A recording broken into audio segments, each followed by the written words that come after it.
19 years. That's how long since Treasury yields sat this high, and stocks still hit records. Google's AI chief just quit. Korea cratered overnight. Stick around, there's a stock down 59% at the end. Futures are mixed. S&P futures up near 7756, Nasdaq futures down 0.2% on Asia's tech hangover, Dow futures higher. Nikkei down nearly 1%, Hang Seng off 1.5%, pain spreading east to west. The consensus story. The rally's finally broadening past a handful of tech names into everything else, and Trump's out there touting the records.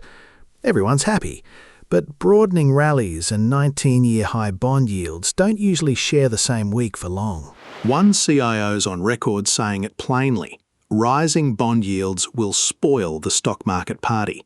Not softly deflate it, spoil it. That's the antagonist in today's episode.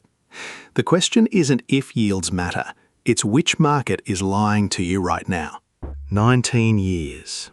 The last time the 30-year yield sat here, houses were cheaper, the Fed was a different animal, and equities weren't anywhere near record highs. That gap between then and now is the whole story. TLT, the long bond fund, sitting at 82.86, barely moved today. That's the tell. Bonds have already priced this pain in. Stocks, up at records, haven't priced in anything yet. Here's the number that matters for your account. SPY sits 0.8% off its all-time high, priced at 27.7 times earnings. That's expensive for a market betting yields roll over soon. Analysis, not advice, but that gap is real. Watch 770 on SPY. That's the line. Hold above it, the broadening rally story wins. Lose it, and the 19-year high yield story takes over fast. That level's maybe a session or two away either way. Google's other shoe just dropped. Demis Hassabis, the DeepMind chief who won a Nobel for his AI work, is stepping aside, and Alphabet's stock dropped on the news. Losing the Nobel winner is a different red flag than a bad quarter. KOSPI fell 4.6% overnight. Samsung and SK Hynix, the picks and shovels of the same AI trade you already own through the Nasdaq, both slumped. One SocGen strategist says the Korean shakeout's nearly done. Everyone else is still calling it a crash. Meanwhile, just jumped 4.5%. Records in stocks, a 19-year high in yields, and gold ripping higher at the same time. That's not a market that agrees with itself. Somebody's about to be wrong. Right, earnings reality check. Western Digital reported net profit up 12-fold. 12 times. Read that headline and you'd buy with both hands. The stock fell 12% anyway.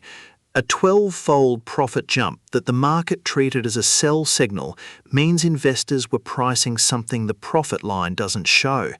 Guidance, margins, demand.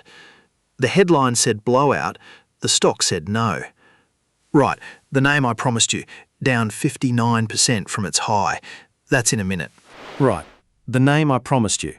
Larry Ellison just collected a $579 million dividend check from this stock.